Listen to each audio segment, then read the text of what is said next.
Hey, family, welcome back to another episode of the Stage You See podcast. I'm your guest and your host, mostly your host, Dr. Ariana.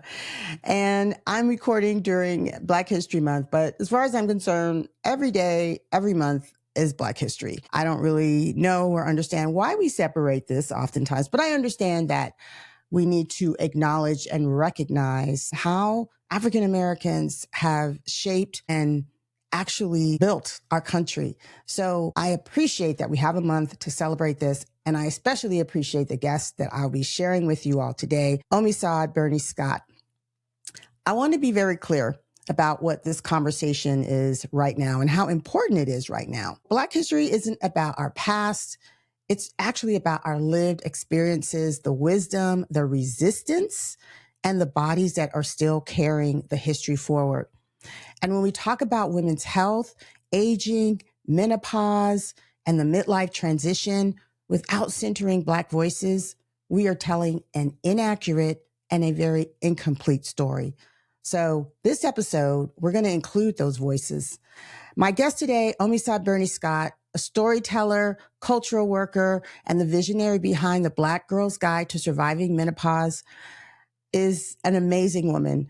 When I first met her, I realized how much of this menopause conversation we have not been having, how medicalized, how binary, and how disconnected it often is from culture, identity, trauma, and the ancestral experience. In this episode, we explore what Omisade calls the Menopausal Multiverse, a way of understanding menopause not as an ending, but as an initiation into deeper wisdom, power, and responsibility.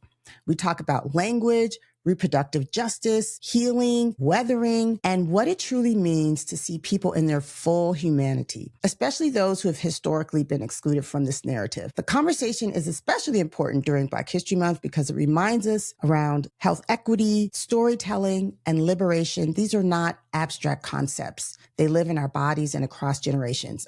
I invite you to listen with openness, curiosity, and humility, because this conversation isn't just about menopause. It's about history, identity, and what becomes possible when we finally expand the frame. I hope you enjoy it.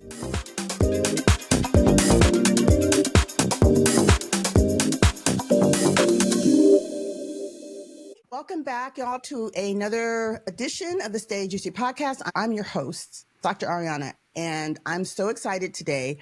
You know that we get real about midlife and womanhood and everything that happens to our hormones, the shifting, how our lives are evolving. But today I have a guest that we're going to talk about something a little bit different. And I'm so excited because I have been trying to get Miss Omisade Burney-Scott here on the Stage You See podcast for a while. Her voice has stayed with me ever since we met. I had the pleasure of being on a panel with her, the Society of Women's Health Research panel. And I was struck by her clarity, her power, and the truth with which she spoke. And she just had such a distinct, different voice around menopause that I honestly had never heard before. And it really also reminded me of how important it is to have all the voices at the table, because you don't even know the voices that you can't hear. So she gave a language to something that a lot of us in medicine and wellness and just in our daily lives that we actually don't have the opportunity to articulate. And that is that menopause is, like, we think of it as this thing, but it's this vast universe, as you describe it almost. And hearing her reminded me how important it is to have these voices at the table. So first of all, Omi, I want to say thank you for your presence, for what you represent, for the wisdom that you represent, and for the grace that you hold all of these conversations in, because your voice is so important. And I hope that I can give justice to what you've done. Omi is a seventh generation Black Southern feminist, a storyteller, a visionary behind the Black Girl's Guide to Surviving Menopause, a groundbreaking multimedia platform that explores aging, identity, and the transformation for Black women, gender expansive, and non-binary folks around the world. Through her storytelling, her advocacy, and her radical tenderness, she is helping to reimagine what menopause looks and feels like, not as an ending, but as an initiation into deeper wisdom and power. So Get ready, ladies. We're about to have a different kind of conversation. And welcome, Omi. Thank you. Thank you. I'm glad to be here, and looking forward to this conversation. And I hope that anybody who listens to it it'll resonate in some way. It will resonate. And as I started already on this idea of what I talked about, this menopausal universe. So rather than what we call this kind of scripted experience, you have this metaphor around it. So that is the first thing I wanted to just understand, is to explain to me this metaphor and how you kind of describe and reshape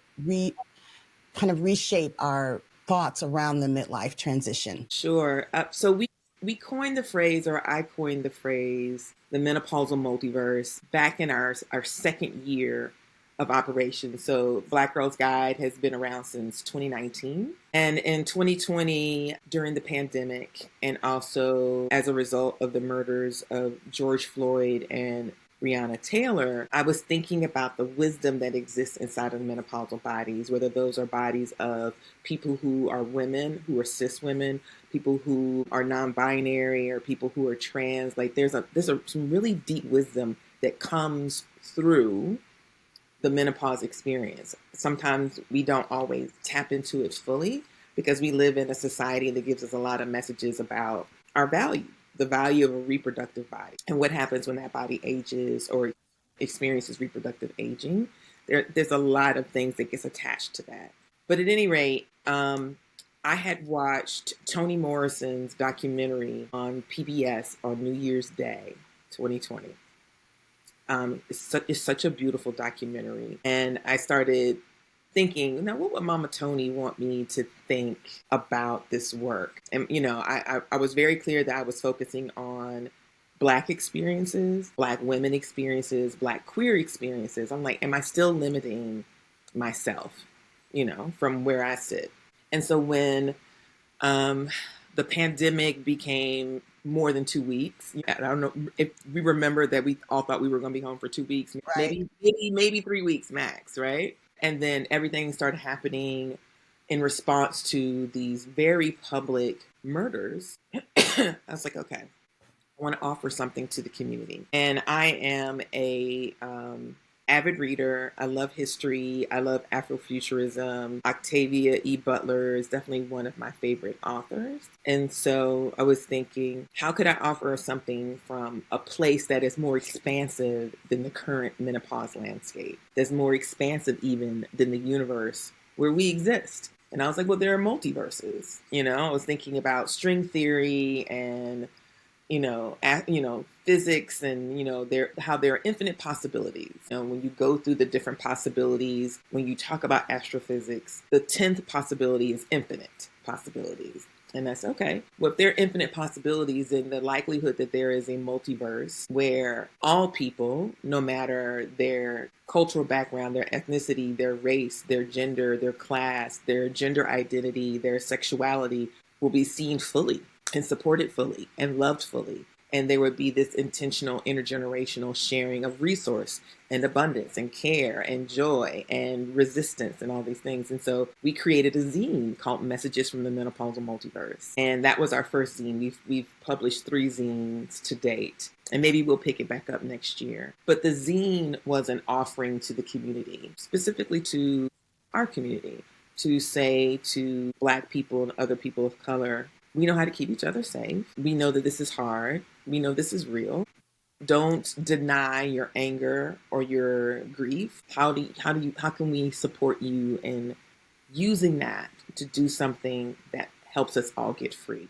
And so that was the first iteration of the multiverse. But then what I did, Ariana, is I started to think more deeply about the current menopause landscape. I know you've been doing menopause work. I know you've written a book about menopause. You've been on multiple roundtables and conversations and discussions and panels and all these things. And when I entered into the space as a non-medical professional, a few things stood out for me. One, it was very medicalized.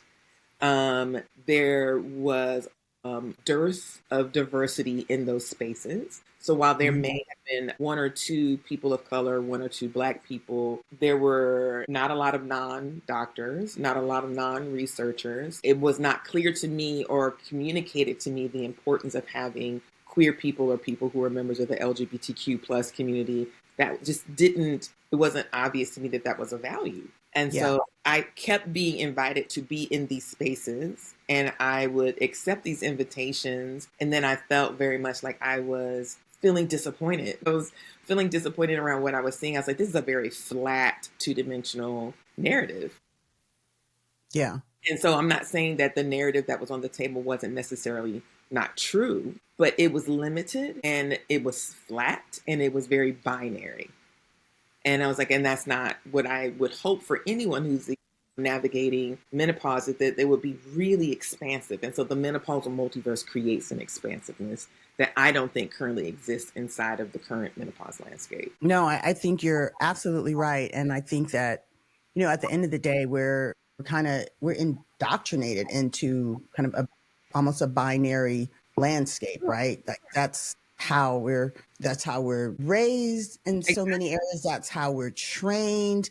And so honestly, your conversation at the table with our first, you know, introduction was very eye-opening to me, like to the point where I was like, oh wow, like I'm in this binary world and I'm missing it. And it was just seeing you and hearing your voice that just allowed me to open. And as you know, it's been a part of my own personal growth. I have my second child identifies as non-binary. And so, you know, as a mother, kind of even raised in this binary space, it's been a challenge for me because I don't have the experience, I don't have the language, I don't have as much of the understanding. And so it can be a challenging process as you navigate it. And so I'm just hoping you can give us just a little more guidance on how to be and to be able to even think more expansively, because I don't even think people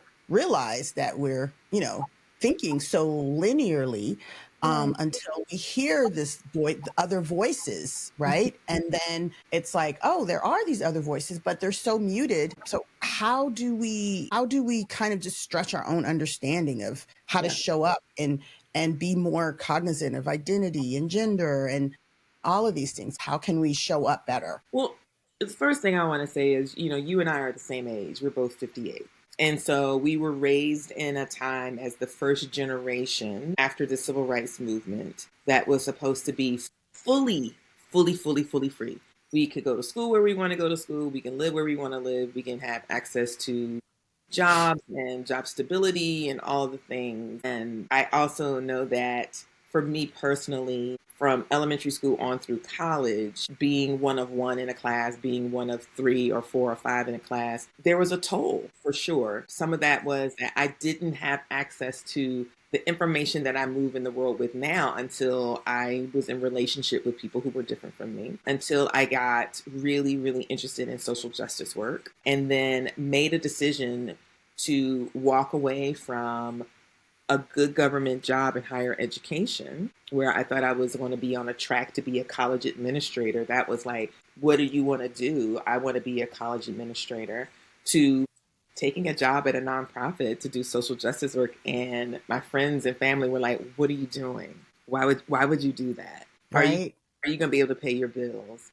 And then I had cut off all my hair, and they were like, oh, what's going on? So there was like this shedding that was happening and learning that was happening that also manifested physically. Like it was obvious to the folks who had raised me and the folks that I had gone to undergrad with and who were my friends from high school. They're like, something's happening. This person is becoming a different person. So the first thing to say is, I think that we move really quickly day to day, and we don't allow for a lot of introspection or even curiosity if what we're moving and responding to is the right thing to respond to. And I get it. Like, you know, we have kids, you know, there are some of us who are caretakers for our parents. I was just on a call with my cousin earlier today, and we were talking about our older cousin who's been caretaking for everyone in her immediate family and how exhausting that is. And so the first thing I want to say is, I'm not going to chastise or admonish people for being where they are on their journey of understanding the difference between non-binary and expansiveness and a more binary view of the world. You are where you are for a lot of reasons. What I would, though, do is offer to folk, there's always an opportunity to learn.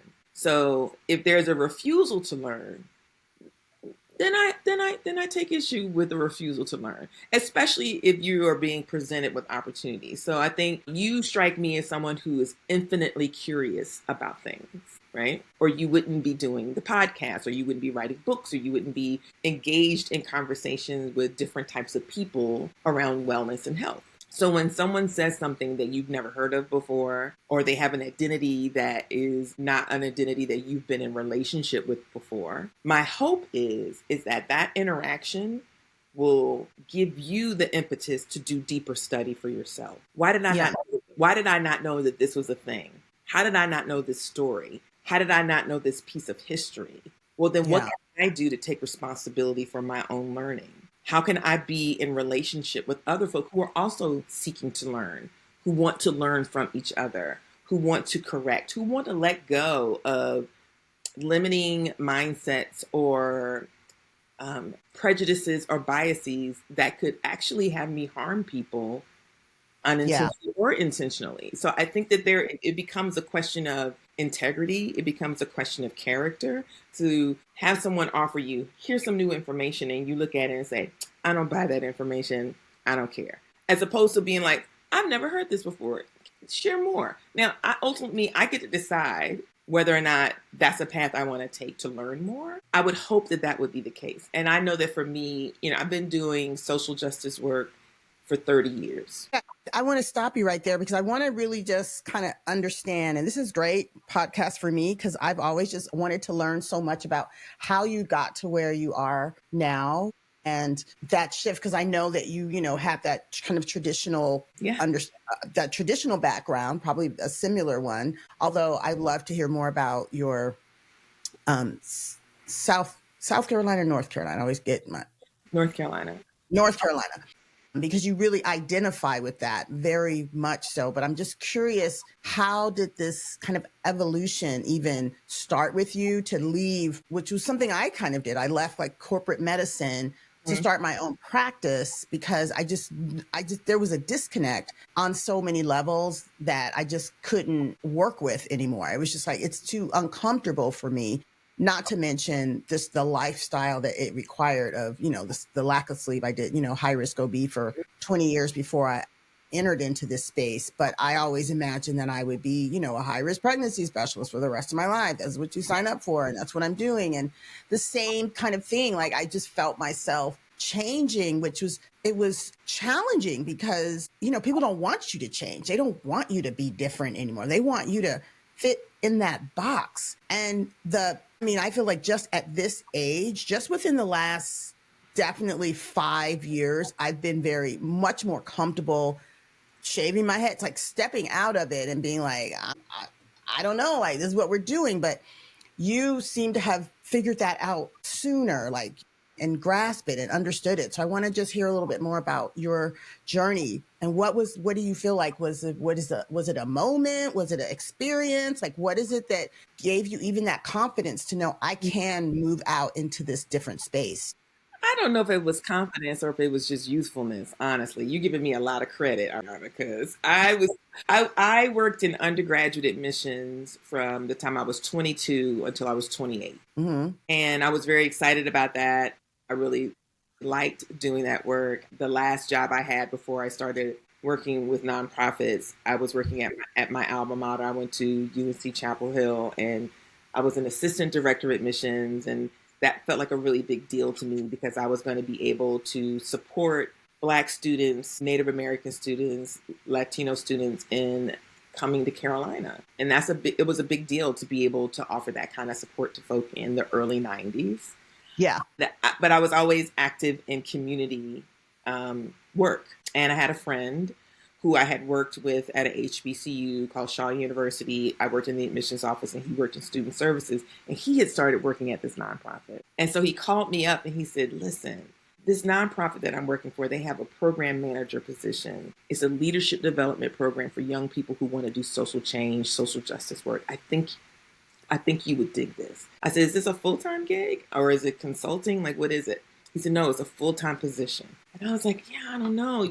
I was 2 years away from being fully vested. I'm thinking about the opportunity to go to graduate school and, then to be a dean or something like that. And then I was like, well, let me just interview with these folks and see what they're talking about.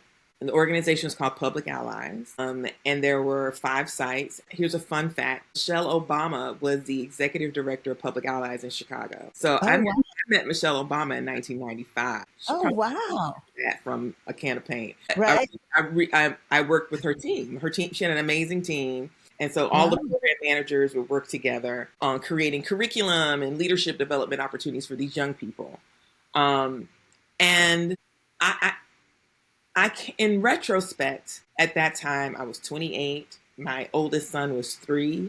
I was co-parenting with his dad, but things were not always as equal as I would have liked them to be. They're fantastic now, but we were much younger then. And it just felt like a thing I was compelled by that I couldn't articulate. And when I started working there, the first week I was there, I was like, this was a huge mistake. I'm in the wrong place. These people are using language I don't understand. It feels a little all over the place. I'm looking for well, where's the hierarchy in here? I need to know where does the buck stop? And it was like, the buck stops with us. I'm like, with us? Okay. So it took me a little bit of time to get into a rhythm. And it was one of the most life-changing experiences working for this organization. The training that we received as staff, the other staff members that we got connected with, the community work that we did, the young people that we did trainings with and for, opened my mind up in a way that I was like, wow, I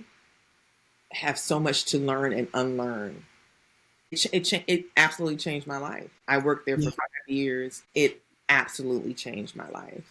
And I'm so grateful for that experience because that introduced me to the power of storytelling, specifically the model of storytelling that is often used in organizing called popular education, which is based on a pedagogy or a curriculum called pedagogy of the oppressed. Like, how do people who have been generationally and historically oppressed, how do they learn together? How do they decide and organize together how they want to change their material circumstances? Pedagogy of the oppressed is a framework that was created by a Brazilian activist named Paulo Freire.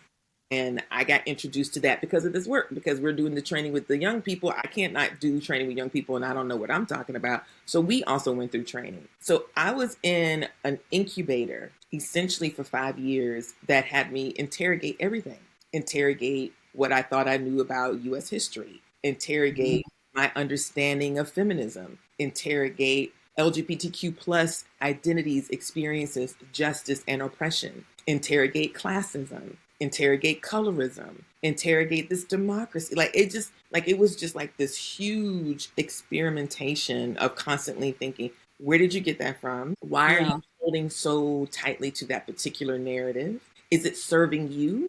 Is it serving the liberation of all people? And I was like, oh my goodness. So a lot of things I'm sure at that time felt to the folk in my family and my parents, like, I don't know what's going on with Omi, and the fact that I went from being called Billy, which is what my family members still call me. They still call me Billy. My birth name is Wilhelmina. Okay.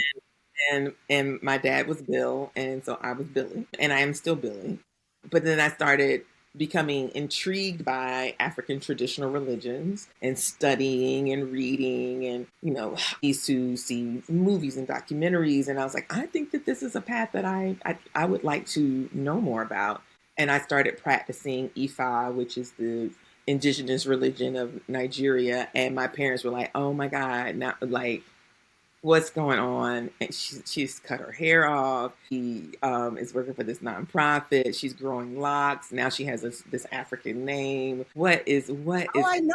I can only imagine. They were like losing. I mean, I could see that I could have I've had opportunities to kind of go down these, alternative paths, so to speak, but I just did not have the courage. I think at the end of the day, people think I'm courageous. People think you're courageous when you're ultimately following what your spirit is guiding you to do. It's not like you just woke up and said it. And it's a courage. It's like you have no choice. But anyway, I didn't mean to interrupt you, but I can imagine the kind of pushback and the fact though that you had to still like honor what spirit is telling you, right? Oh, for sure.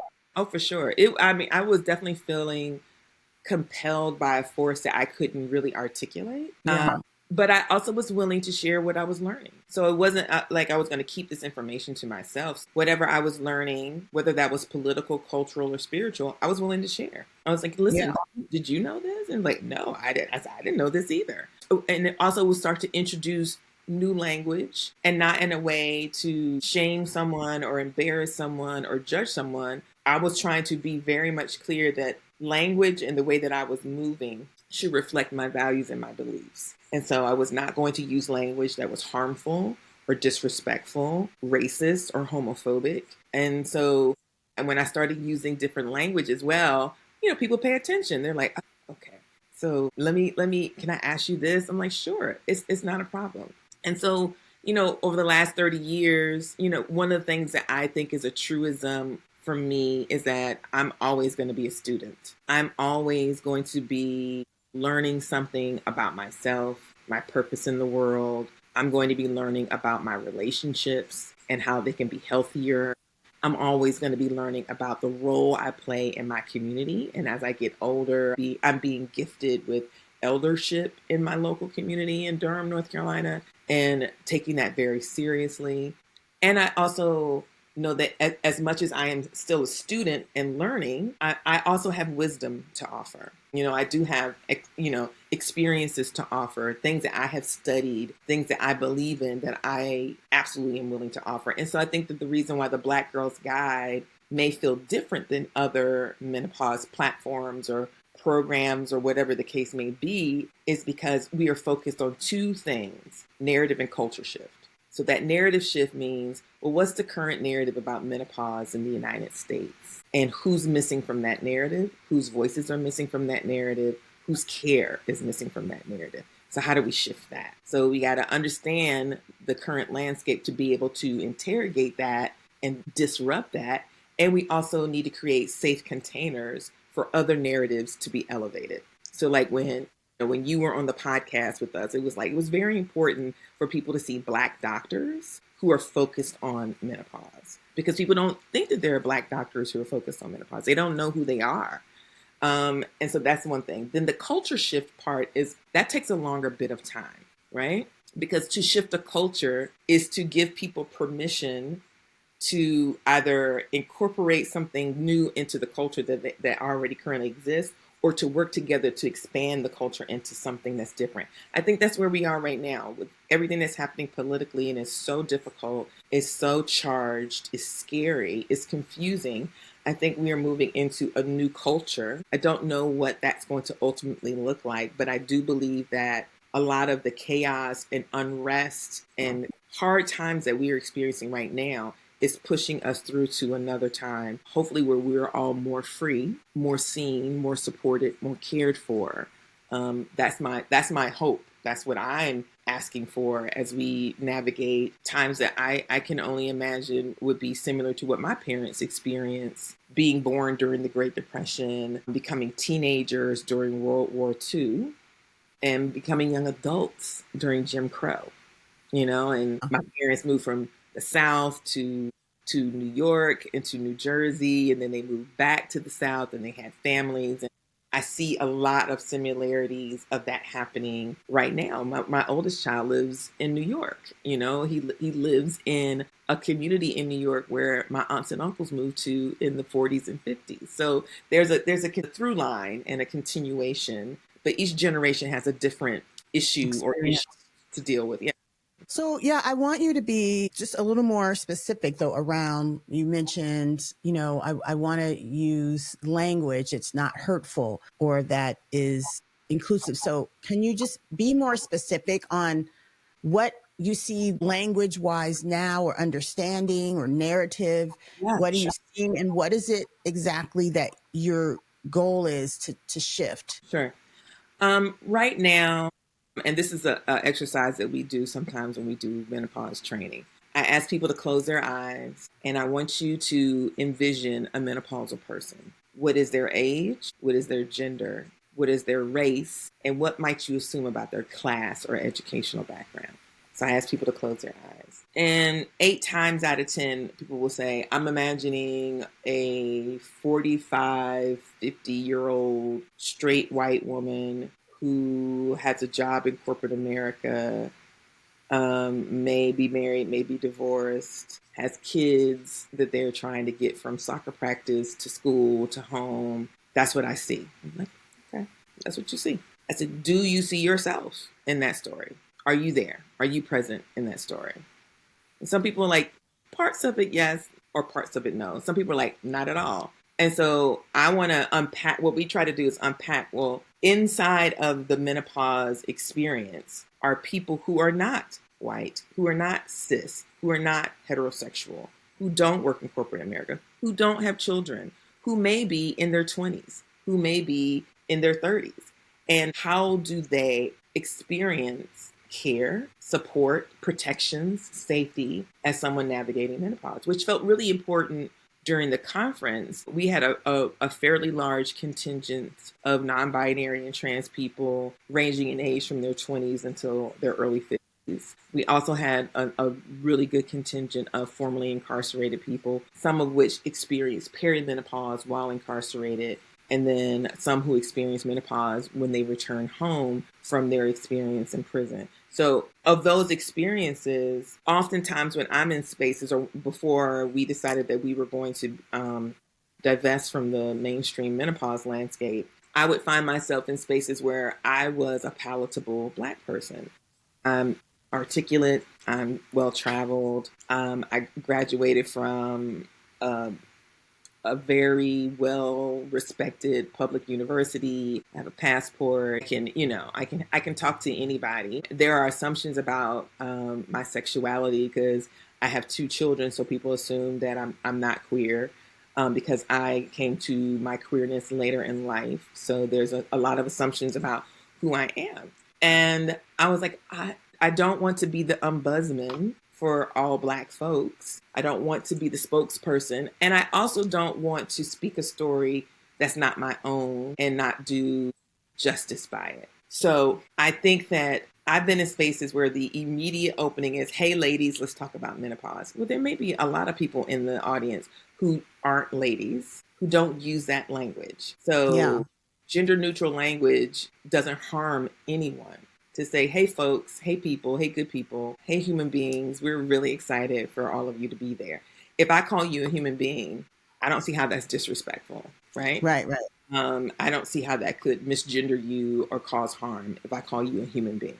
But you Right. assuming that everyone gender identifies as a woman, or the whole lady piece it gets to what I feel like is a respectability politic that's unnecessary in spaces that are engendering community and sharing information. Like I don't think that people are intending to be harmful. I think that people are being not thoughtful. And I don't mean it in a way where it's like they're being malicious. Right. Sometimes, Right.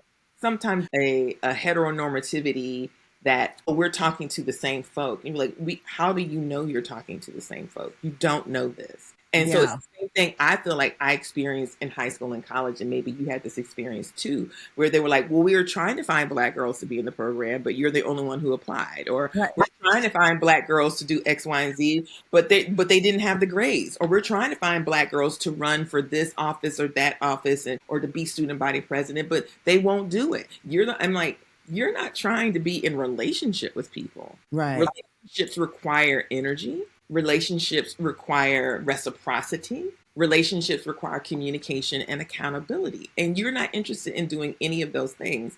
You want a magical Negro to show up and to be all and everything for every Black person in this country. And we're not a monolith. Not a monolith at all. And no, I hear that, and I'm still kind of, you know, I grapple with that even, in my spaces that I work in and panels. And I was just on a panel recently. And, when we talk about this, you talk about the kind of heteronormative language. So I'm wondering, like, just more specifically, like, if we're saying, okay, a woman experiences menopause, like, how would I shift that language to not, right? Because if I'm giving a lecture and I'm going to say, the average woman experiences menopause. Mm-hmm. So how do I shift and become more gender Sure. expansive Yeah, when I have a good example. biology, like, help me get that a little better. Biology and gender are very different things, right? Yes.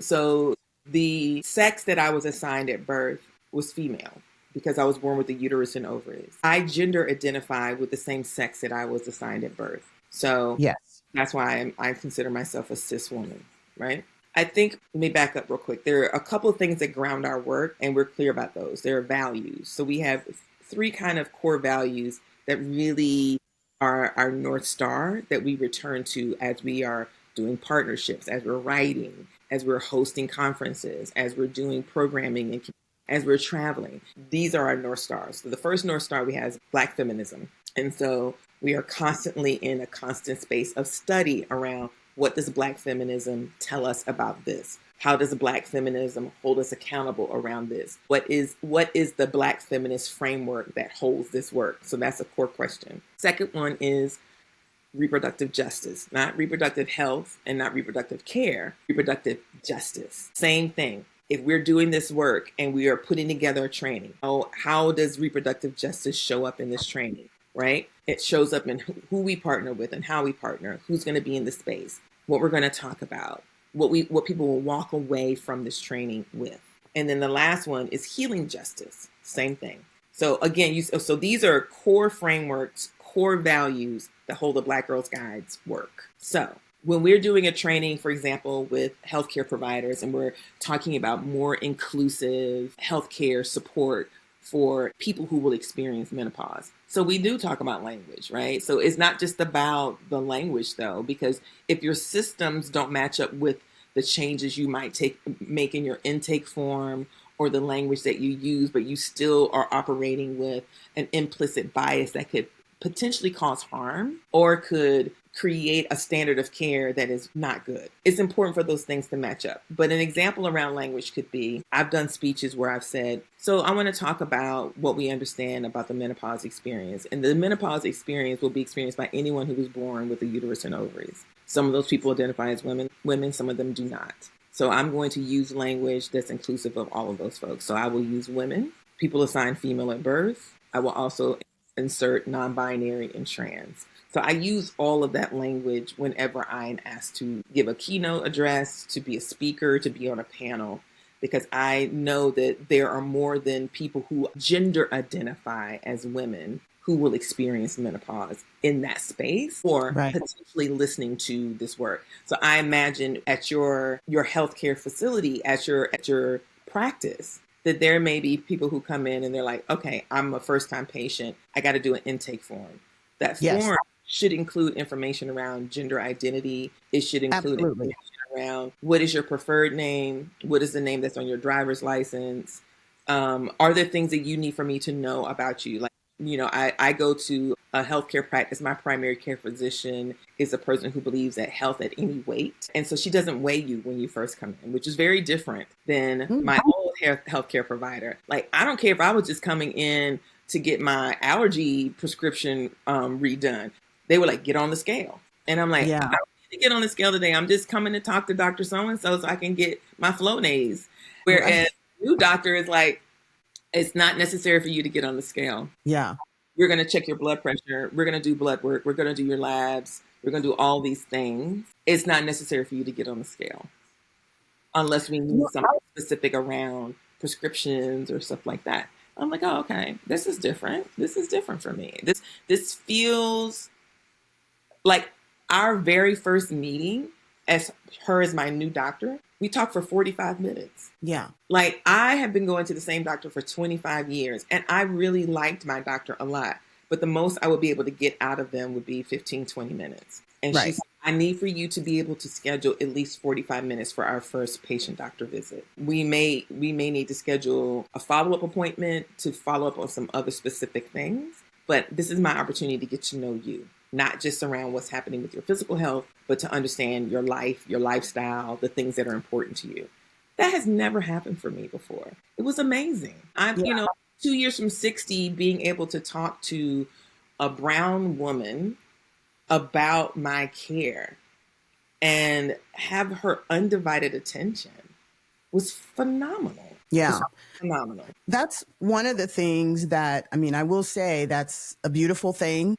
I do it myself. Well, actually, I don't do it myself as much anymore. I have a nurse practitioner that's our motto, is not motto, but that's our model, is that first visit has to be 45 minutes to an hour, because you have to download so much information, and I'm grateful. She's had a history working at Planned Parenthood. She's very, you know, she's very evolved, so to speak, in terms of understanding the language and just the culture and the sensitivities that need to happen. But I would say that, I know you can't fix this for me, but I think there's a certain amount of almost pushback that happens when try to make sure that everybody is kind of spoken to at the table. Maybe sometimes because of the response, and people are sometimes just not even clear, because it feels like a newer language that like we're speaking, but everyone hasn't been trained on the language. Like it's like we're kind of expected. And I don't feel as problematic for me, because I feel like I've done the work. Mm-hmm. Try to make sure that I'm as aware, and there's always more work to do. But I think for the average, not just even practitioner, I just think for the average person, there just hasn't been this opportunity. Like, you really do have to be curious and want to understand things, but that pushback of even your ignorance around it sometimes can be a limiting factor for you, right? I think that all of those things can be true at once. I think Mm-hmm. that a person can feel overwhelmed and confused, not only by language, but by the way that people move that feels illegible, right? So they're like, I don't understand this language. I don't understand the way their systems. I'm confused. And confusion can be scary for people. So that's a truism. I think it also can be true that once a person hears language that they've not heard before and they're intrigued by it, but then refuse to activate that curiosity into changing the way that they move in the world, because what they realize is that I actually may be unintentionally invisibilizing, misgendering, making assumptions, acting in ways that are prejudiced and biased that could be harmful for people. And I don't want to do that. I should make a change, but they can feel hesitant because they might feel like, well, I don't want to be clumsy or clunky and I don't want to mess up. Because the illusion of perfection is another thing that we have in Western culture. Is like, if you can't do it and do it right, then don't do it at all. That's not fair. We're all human beings and we're going to make mistakes. And the easiest way to correct a mistake is to be accountable and be culpable and to change your behavior, to change the way you're moving. And if you find yourself consistently falling out of that change of behavior, then my question is, well, what's your practice? There are a lot of people who practice yoga, who run, who swim, who do Pilates, who paint, who write. And one of the questions I like to ask people about their practice is like, are you good at your practice every day? If you do pottery, if you run, if you swim, if you bike, are you good at it every day? No, I don't know anyone who would say, I am an excellent runner every single day. I'm excellent at Pilates every single day. But then why do you keep returning to it? Why do you keep returning to it? You return to it because you enjoy it. You return to it because there's some level of commitment that you have to your health and your wellness and well-being, that this activity, this thing that you do engages in that. So you return to that because of the commitment. Yeah. And it's a practice, right? A It's a, practice is it's a practice. It's the third thing that I would say is that there is oftentimes a resistance to change because human beings will feel like, I've been doing this wrong and I don't like being told I'm wrong. yeah. I'm going to push back around being told I'm wrong because what will come from that is, so are you calling me a racist? Or are you calling me homophobic? Are you calling me a name? And you're Right. like, if I was calling you a name, I would I would have actually called you. call you a name.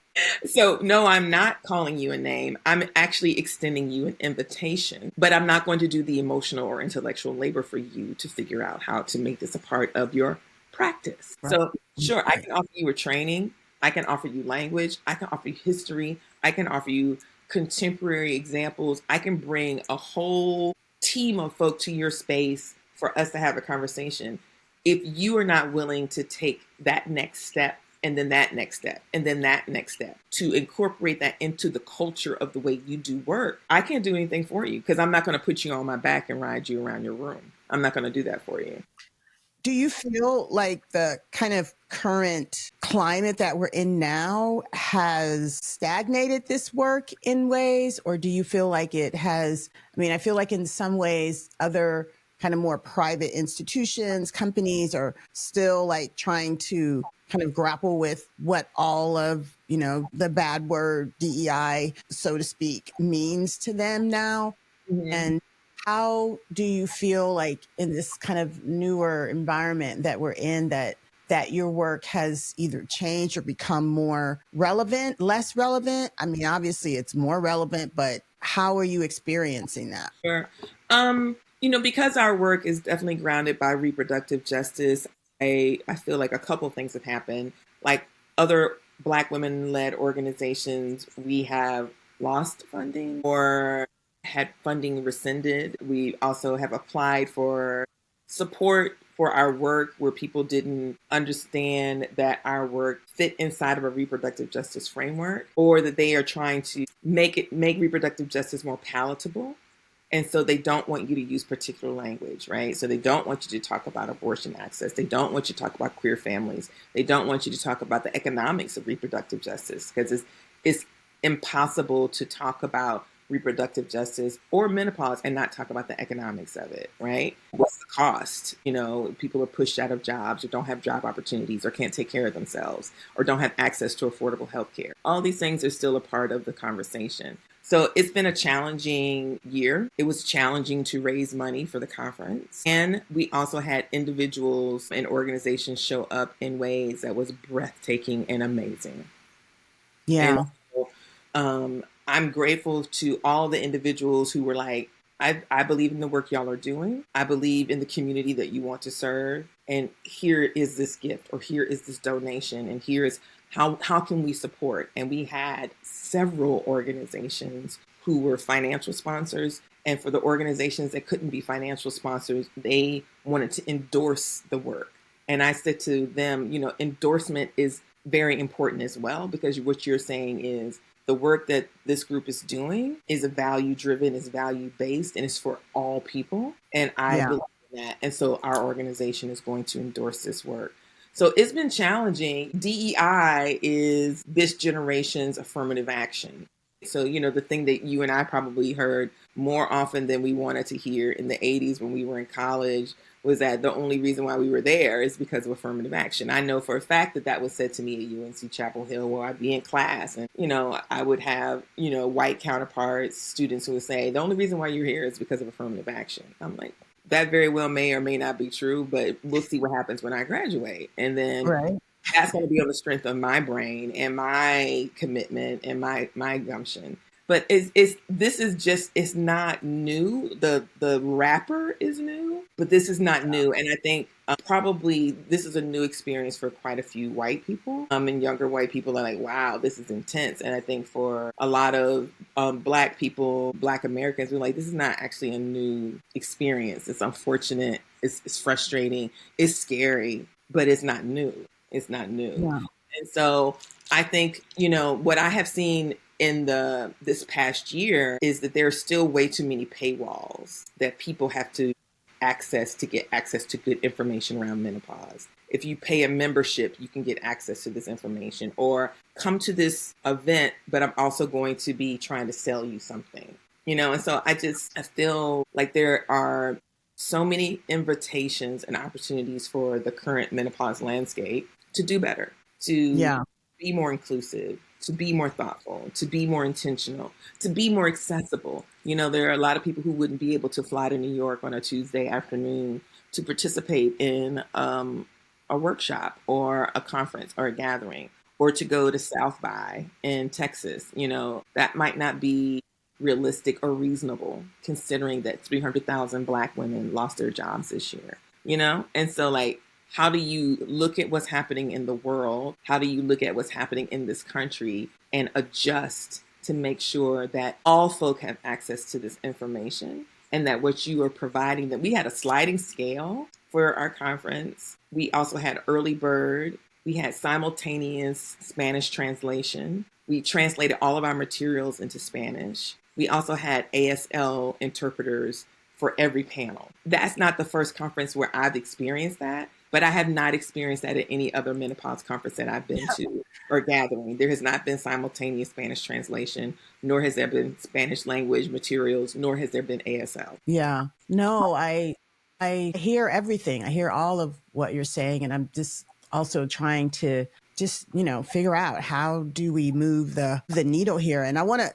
go back to the conference because I didn't want to mispronounce the name of it. I want to know what was the what was the inception of that? Like, why did you do that? What was the goal of it? And tell me more about what happened there. So the conference name is Iranti Ege, which means remembering blood. And the idea for the conference started to come online when we were engaged in our diasporic community tour in 2023. So in 2023, we partnered with 4 community-based organizations, one in the UK, one in New York and Harlem, one in Toronto, Canada, and one in Puerto Rico. And we hosted 2 community events in each area. The first one was a peer learning event, so a space where folk like yourself and me would come together, people who are already working on either mental health, physical health, menopause, menstruation, birth work, whatever the case may be. And we talked as peers around how it is to do this work. How are you being supported? How are you being invested in at this stage of your life? What are the new things that you want to learn and understand about your role in your community? So that was the first event we were holding that space. And then the second event was an intergenerational dinner about menopause. And there was no cost to the participant to come to either dinner. We raised the money to be able to do a buyout of Black-owned restaurants in each location, which was very cool to be able to do a buyout of a Black restaurant in the UK and in Harlem and all these places. And we also were able to offer honorariums to our community-based partners who supported us in identifying who should be there and who are the partners that they work with. And people were like, we need a conference. And we knew that 2025 was going to be the year that 1.5 billion people globally would be experiencing menopause. So we had our eyes on the prize for 2025. The thing that I have not experienced in the last 6 years of, like I said, being on panels, casts, news articles, whatever the case may be, is a focus on the global majority. And the global majority is language that a lot of people are not familiar with, but essentially it is talking about people who are Black, Indigenous, Latinx, Arab American, Asian American. So that's the global majority. And so that was our first focus. We want to have a space where people of color are going to be the predominant group of people in the space. The second group of people that we were focused on for the conference was queer people, LGBTQ+. So, and that meant lesbians, gay folk, trans folk, non-binary folk, genderqueer folk, intersex people, because intersex people can also experience menopause, right? So they were like all these people who have not been supported in their menopause journey. And then the third group of people that were our focus were formerly incarcerated and currently incarcerated people. I had received a fellowship that allowed me to start beginning to do work around mass incarceration and menopause. What is the experience of menstruating people inside of prison? How are they being supported? What's their care look like? Do they have access to therapy? Do they have access to qualified healthcare providers who will take the time to support them? And the answers are no, no, and no. Yeah, I was like, yeah. I mean, forget being incarcerated. People don't have that access. when they're not And they're incarcerated. not, So so I it's, mean, it's an amplification of the it's not a disparities. stretch. Exactly. It's yeah, exactly. And we wanted to do it in the American South because, like you said, I have deep Southern roots, seventh generation North Carolinian. North Carolina has a deep and beautiful history of social justice movement, civil rights, and things like that. So we felt like this is a great place to have the conference.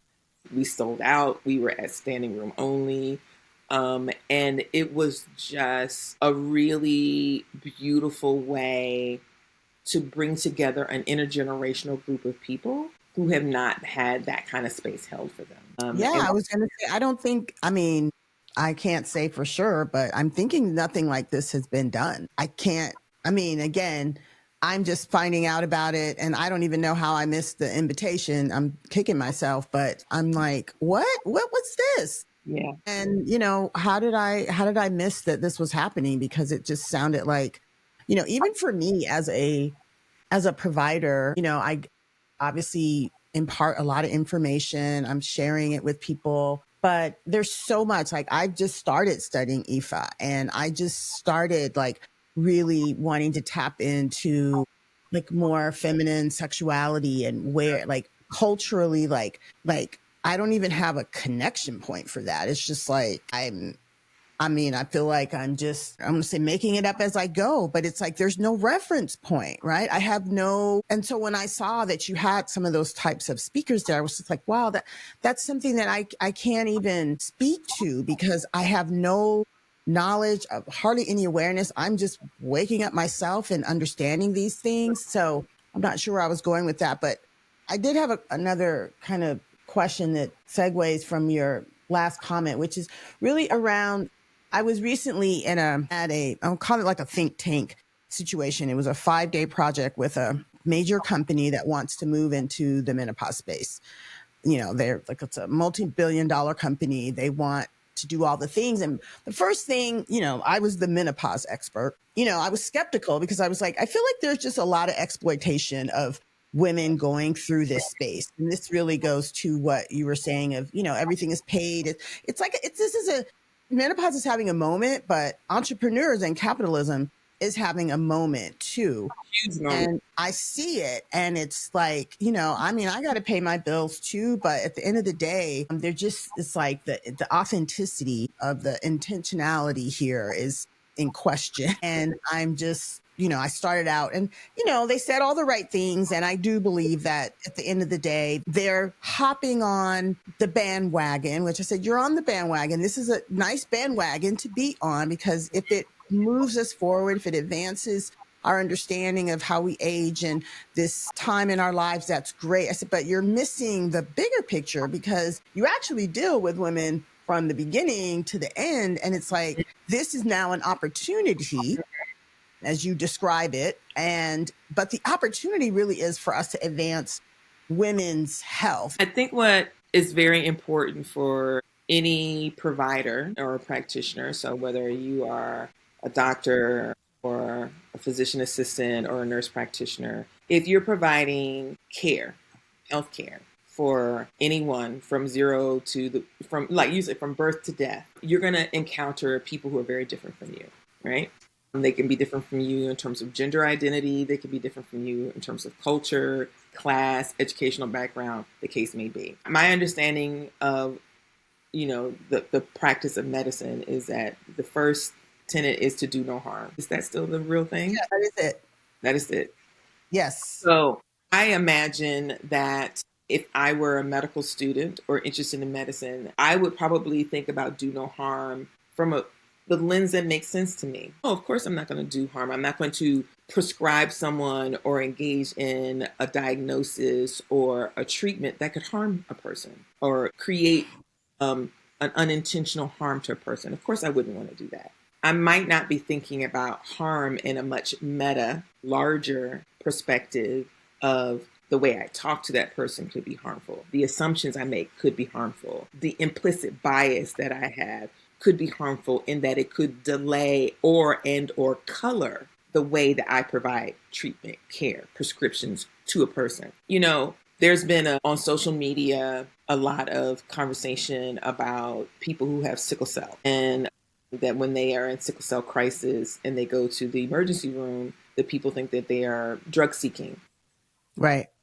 The reason why you are saying that you are in this catastrophic pain is because you want opioids. It's not because you have a sickle cell crisis and you've had sickle cell anemia your entire life. Lots of bias there. What does the person look like? How old is the person? You know, sometimes we have this assumption that the way that the person shows up, this was a case for my mom. My mother had sarcoidosis and she passed away from sarcoid. And my mother was a nurse. She was a registered nurse for over 50 years before she passed away. And I remember one of her last visits to the ED, it was a teaching hospital in Raleigh, and the resident was talking really, really loud to my mom. I could hear it in the hallway as I'm walking down the hall. And she's trying to figure out what kind of medications my mother was taking while my mother was taking a breathing treatment. And so I walked into the hospital room and I said, "Can you step outside with me?" And she said, "Sure." I said, "The first thing you need to know is that my mother completed her RN program in 1953. That was before either one of us were ever in the world. So she's your elder and she's my elder. So you need to address her accordingly." Second thing is she's having a breathing treatment, so she's not going to be able to communicate with you. If you look on her table, all of her meds are in a Ziploc bag because she's a nurse and she's been taking all these meds for the last 6 years. So she knows. Did she have the time to comb her hair and put on her best outfit to go to the emergency room to be treated well? No.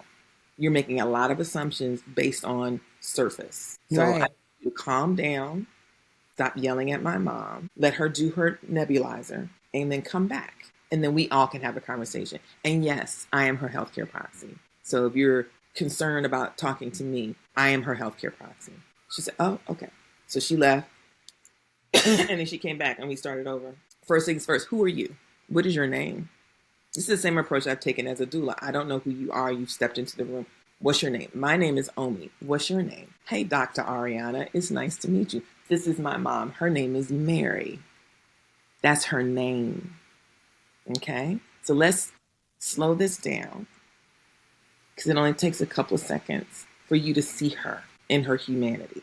The same thing, I think, is the case for menopause. We know that not everybody is going to experience menopause chronologically. There's so many reasons why people experience it earlier. There are medical reasons. There are drug reasons. If you're taking testosterone and you've been taking testosterone to be in alignment with your gender identity, you are menopausal.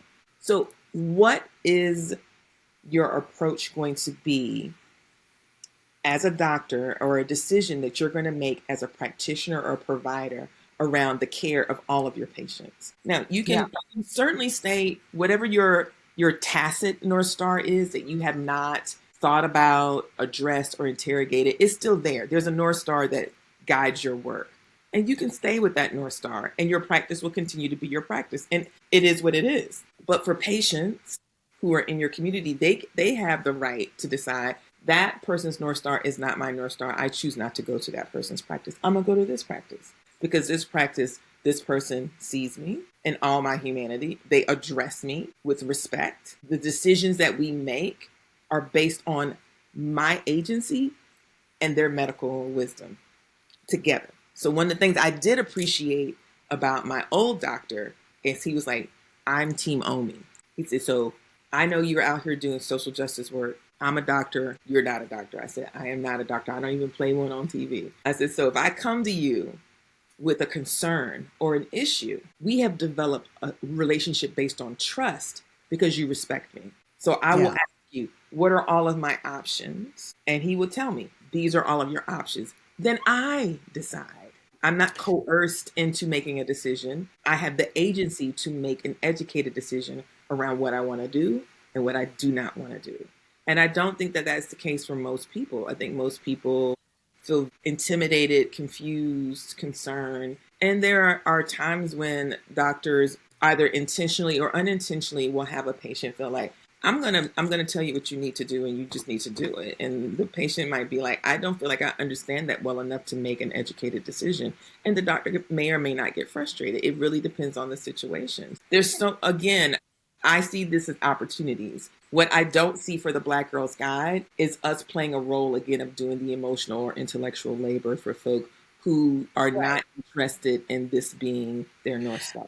And to respond to that, I would say that my experience is beyond a patient's color, like just the medical community, the way we communicate in general. Like, I think it is exacerbated for sure when we are biased by, whatever the gender, the color. I think that always ends up playing some role. Identifying this experience, just women's health in general, and the way that if we just take that subset, if you want to just take that, we're not respected in them. Once a woman is not considered reproductive, once someone born with ovaries or however we define that is no longer reproductive, I feel like that in and of itself puts you in a different container. Do you understand what I mean? Of course it does. We live in a culture where there are all kinds of assumptions around the good life. There's a kind of a marker out there to say you're living a good life if.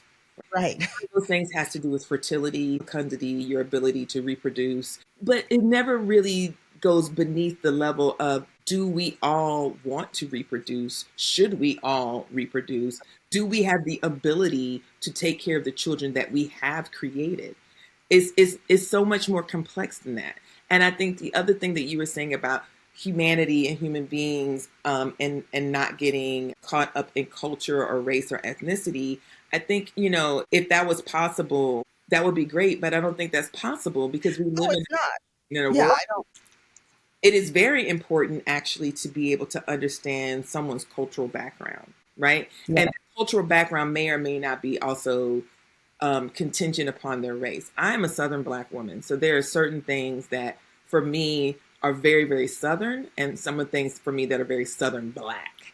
And I want both of those things to be honored, and I want both of those things to be a part of who I am in my wholeness. So yes, I am a woman, and that feels very important to me, and I gender identify as a woman. I also am a Southern Black woman. And for me to be able to trace my ancestry back to the early 1800s in this place means that I've been able to trace my ancestry back to my enslaved ancestors. And that feels very important to be able to say their names. Their names were Dorcas and Bartlett Gibbs from Hyde County, North Carolina. I am a representation of them. And I know that when they were emancipated, they were in their late 40s, early 50s, and I found their marriage certificate. They were a part of a group of newly freed Black people who got married en masse at the courthouse. Mm-hmm. And so you see the date that they got married, and the date they got married, he was 54 and she was 50. So I see them certainly as human beings. I see him as my great great great grandfather and her as my great great great grandmother. I also see them definitively as Black Southern people. And all of those things are incredibly important. All of those things make me who I am, my children who they are, and they show up in ways that we don't always expect or anticipate. So Right. I do think that women's health in and of itself, we have fought so hard as women, as people assigned female at birth, to be seen, to be respected, to be cared for. I didn't realize until about 20 years ago that women couldn't get a credit card or have their own checking account until the 70s. We were in elementary school in the 70s. This is in Right. our lifetime.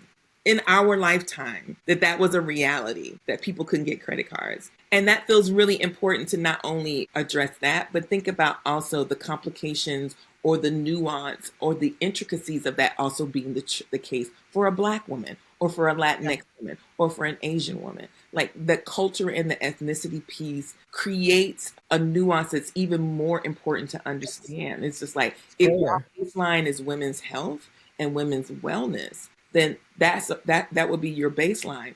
But when a person walks into your space and their baseline also offers you another nuance where you're like, I am a first generation immigrant, or I am from the South, or I am Caribbean, or I am Black American, or I'm indigenous. You don't want to take that and throw that out and say, well, I just want to address the baseline of women's health. Well, then you're not actually giving that person all that they need, because all of what they need is absolutely tied up in the culture of who they are and their lived experiences and their past. for sure. No, I agree completely. And I think the point I'm making there is just that there is the ties that bind. And in that sense, that we are in no way equal in terms of those experiences, but there's an underlying experience that is true for everyone in that subset, and that we all ultimately are going to have a different experience in that. And I think it's, even now to this day as providers, like there are providers, for an example, that will,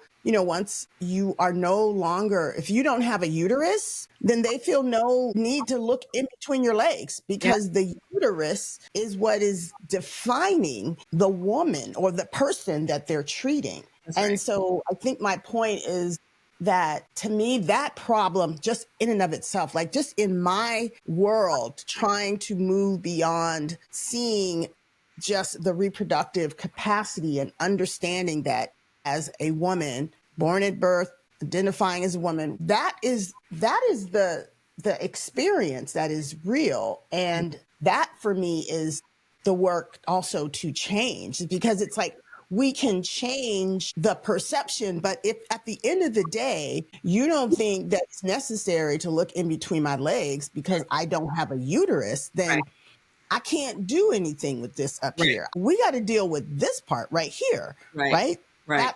That's what I mean in terms of the identification. And it really does, again, lend itself a little bit to what I see as the exploitation, because it is around not seeing the value of the human more so than you're seeing, what opportunity you have to either have them buy more things, miseducate them, or educate them in ways that aren't ultimately helpful. And even just working with this company, or the idea that they have, their products that they wanted to create, that's like, well, we can do this, we can do that. And it's like, okay, but at the end of the day, like, what's helping, what is ultimately helping? And so I don't really have a question there as much as I wanted to just to clarify that it's not so much a confusion for me around all of the other parts that this person comes with. But to me, the problem that I experience is that problem of not even identifying us as important after a certain stage. Of course, of course. I definitely think quite a bit about the narratives that we have in our society and in our culture around who holds value. Thinner, younger, straight, married, whatever case may be, is like, that's a valuable person. These other people are not valuable. And so then if you have an awareness that you have that implicit bias, or if you don't, that still impacts their care. Yeah.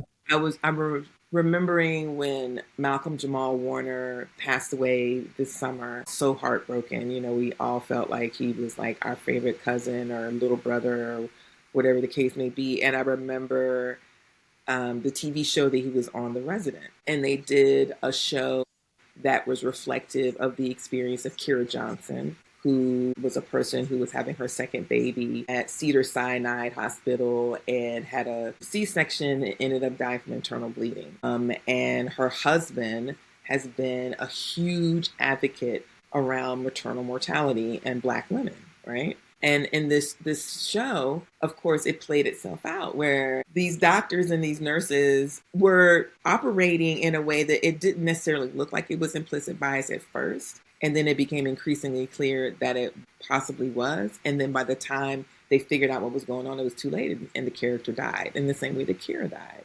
And so we've learned a lot about the mortality rate of Black women. There's been research done, there's been studies done, there's been white papers written, there's been a whole movement in the reproductive justice landscape to decrease the maternal mortality rate of Black women, which can be anywhere from 3 to 5 times more than our white counterparts, right? Which doesn't matter if you have a PhD and that person has a high school diploma, it doesn't matter, right? I have personally lived almost dying, having a maternal death as a Black professional. So it is a very real experience. I have talked to other gynecologists, OBGYNs who've had that experience personally, and they were like, I am a doctor. Yeah. and they were like, I don't care. So I think that we can learn a lot from the lessons from that movement, lessons from that advocacy, and how does that apply to menopause, right? How are people being treated around menopause care, around menopause research, around training for menopause? I think that there's no reason at all for us to replicate a system of care for menopausal people that replicates implicit bias. There's no reason for us to do that. And if we're doing that and someone elevates it and says, hey, y'all, I think we might be headed down a wrong path again. I think that we should approach this differently. It should be more inclusive, more accessible. There should be more intersectional research. There should be more training.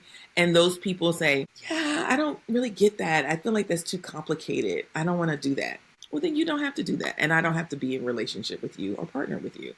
We're going to do that. I'm very clear that our work is going to center those voices, our research in partnership with researchers, because we're not a research institution, but we have partners who are research institutions. We can inform that research. We can share that information in a way where the average person in our community can have access to that information, and that can be educational for them. So when they show up at their doctor's office, they can feel informed and they can feel more confident. Like you said, that confidence piece, they can feel more confident. Like, I know something. I got access to something that looks like my story. And I want to ask you, do you know about this thing? And how can that support me in the care that I deserve?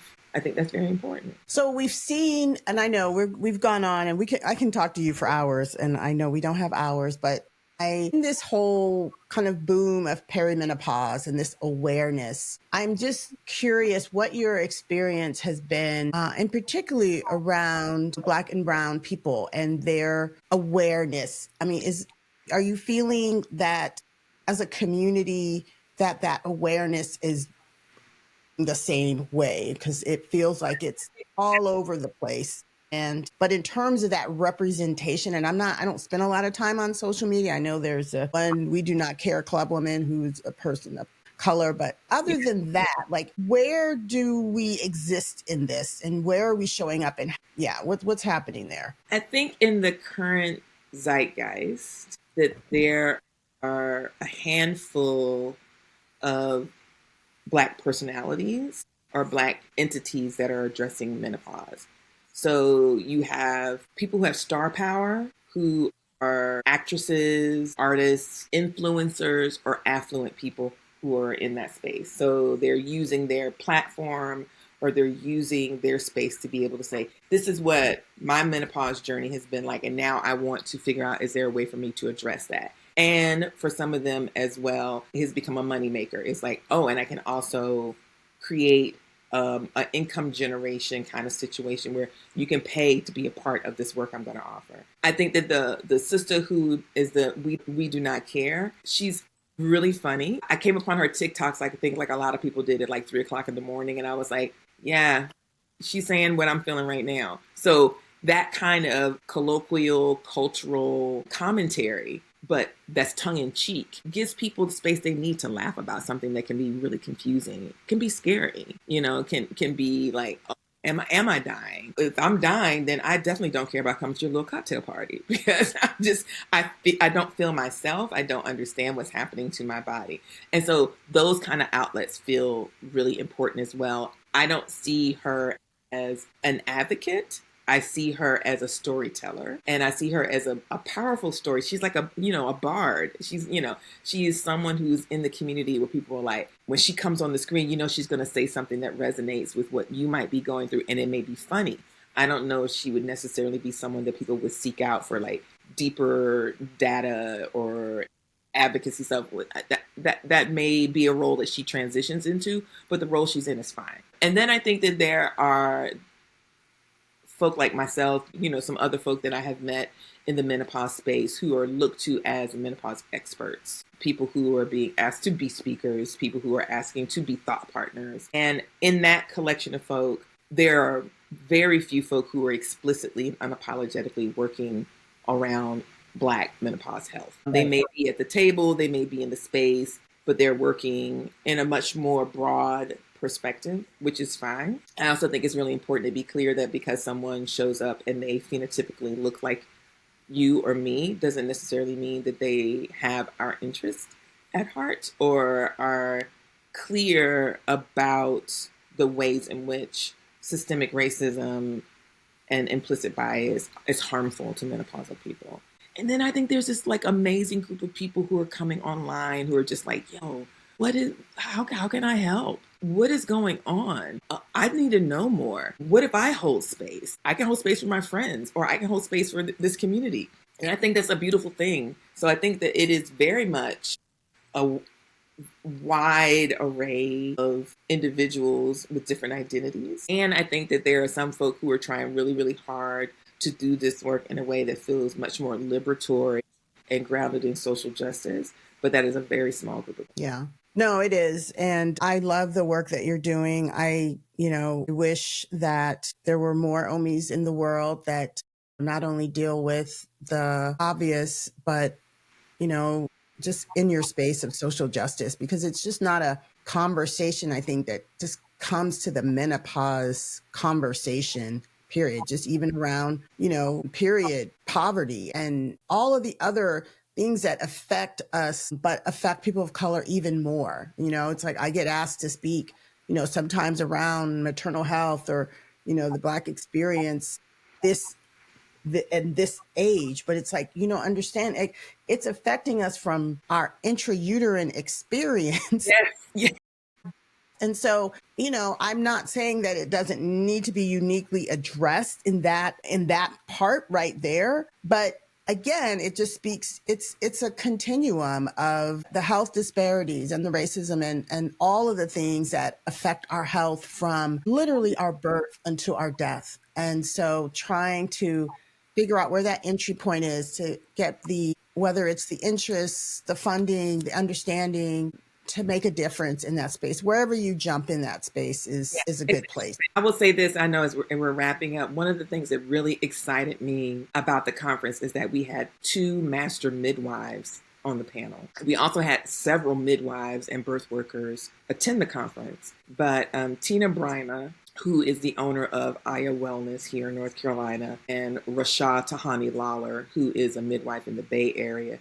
They both have been midwives for over 20 years. And they also provide well-person care. And that is not something that a lot of people know about midwives. They're like, you are a midwife, so you are catching babies. They're like, yes, we are catching babies. We do provide prenatal care. We do labor and delivery. We do postpartum care, but we also do well-person care. Which means, like one of the examples that I think it was Tina that provided was that she had provided midwifery care for a client, for a patient. And this patient this last baby was their menopause baby, right? It was a rainbow baby and a menopause baby. So this was going to be the last baby, which meant that their postpartum care was all about not only postpartum, but also perimenopause. Yeah. And she said, being invited to be on this panel has given me a lot of thoughts around, I need to be even more explicit and clear about the fact that we provide support to people who are experiencing their first period with menarche or menarche, or however you want to say it, right? On through to sexuality and contraceptive care. What kind of contraceptions do you want to use? What does your sexual health look like? How are you staying healthy? How are you staying safe? Then if you decide you want to have a child, to be a part of that person's childbirth journey, right? Sometimes it's a fertility journey where there may be difficulties, but whatever the case may be, to be a part of that and to be a part of this person's postpartum and menopausal care. So this whole idea that we chop up our wellness into little boxes. Yes. And if I'm in the box that is called postmenopause, I can't talk about anything else but that. Yeah. That's the thing we're going to talk about. Well, I have a whole lived experience that started before I was postmenopausal, and I hope that there's a whole lot of things that are going to be happening as I am postmenopausal. Why do we do that? Why are we not looking at the entire wellness of an individual or a person? And that doesn't happen in a vacuum. It happens with the fact that I have 2 children, that I live in the South, that I do social justice work, that my parents are ancestors, that I have older siblings, that I'm divorced. All of those things play a role in my health. And trauma, I know we don't even have time to get into this, but I listened to a lecture at the Menopause Society by Rachel Thurston on this impact of trauma in our youth and how that impacts our, not just our menopause experience, but really our risk for death. And it really hit me like around this idea of the weathering for, women. And it's like, oh, it just it all makes sense, because if we can identify that trauma directly impacts health outcomes at this point, and we're talking emotional, physical, all of the trauma, it's like, well, this idea of weathering, and for those that are listening, this idea of weathering is just the kind of collective experience of African Americans around racism, and the weathering is just the chronic stress, if you want to call it something. We'll call it the chronic stress that is kind of inherent in the lived experiences. And so to me, it gave me a language. It gave me, the lecture just was like, oh, I'm putting it in this kind of more medicalized context, but I understand how that impacts and why that would truly explain on some level the disparity in the health outcomes that we see at every point in a person's health journey. Exactly. So we recently wrote a 3-part series for Scalawag magazine about climate justice, prisons, and menopause care. And as a part of this 3-part series, we wanted to elevate people who've done research on weathering, on medical violence, medical history. So, Deidre Cooper Owens, who also spoke at our conference, wrote the book Medical Bondage. And she talks so much about the practice of gynecology and the mothers of gynecology and all of the history that we didn't know. So she was able to bring that information to the conference. Wow. You had some great speakers there, man. I was really excited about that. But the woman who actually coined the phrase of weathering, Dr. Arlene Geronimus, I think that's how you pronounce her name. She's a public health professional. She's a public health researcher. I want to say she's at the University of Michigan. She was the first person, however many years ago it was, to say, if we understand cortisol and we understand adrenaline, these are also hormones that people forget, right? It's like, these are hormones, like, your allostatic load and the constant elevation of your cortisol levels and your adrenaline levels has an absolute negative impact on your body. We see this with cardiovascular care. We see this with depression and anxiety, with diabetes, all the case may be, any kind of things that cause inflammation. She said, but what we don't do is connect that to the weathering. Yeah. Connect that to the lived experiences that are current and generational. Yeah. People. And so when she started talking about that, I think that connected up with folk who had started talking about epigenetics, and that epigenetics is a real thing, right? And I speak about those things also from, I think, a cultural, spiritual place, in as much as we have inherited things from the people who are our predecessors. We also inherited resilience and joy and love and creativity. And our ability to be courageous, our ability to be curious, our ability to weather these experiences. And that my goal is that the weathering that I might experience in my lifetime is not the weathering that my mother experienced. And my boys will definitely not experience the weathering that I experienced. And we are trying to alleviate that and disrupt that. Yeah. But we have to call a thing. You have to be honest, and you have to have these conversations and not act like these are one-off experiences. These are experiences that people are carrying with them from multiple generations. And it is showing up inside of families, and we are basically holding those families accountable for something that they didn't have anything to do with. We're blaming those families, we're blaming the individual. We're like, yeah, I get it. All you got to do is change. The word that simple, So much work to do. You are an inspiration, and I want to talk to you more because I really didn't, I should have known, but you mentioned the IFA, and I started reading a book, and I'm kind of feel a little isolated in this place. And I live in Tucson, Arizona, so I just don't have the resources the same way. I even looked to see if there was some places in Phoenix that I could kind of connect with, and it's just, if you're not on the East Coast with a lot of these things, it hard. It can be hard. Feel like, you have a community. You certainly can't tap into an instant community that I felt like I could when I lived in just a more diverse space of people that were, doing that work and doing all the things. Omi, I had some rapid fire questions for you. I am going to ask you just a couple of them because I thought they were funny and I really do want to hear what your answer is. Okay. So, a woman living or an ancestor whose wisdom you carry with you. Oh, Toni Morrison. Toni Morrison. Okay. If menopause had a soundtrack, what would that track be? Anything Nina Simone. Okay. I think that from Nina Simone's Fury to Nina Simone being like, I need a little sugar in my bowl.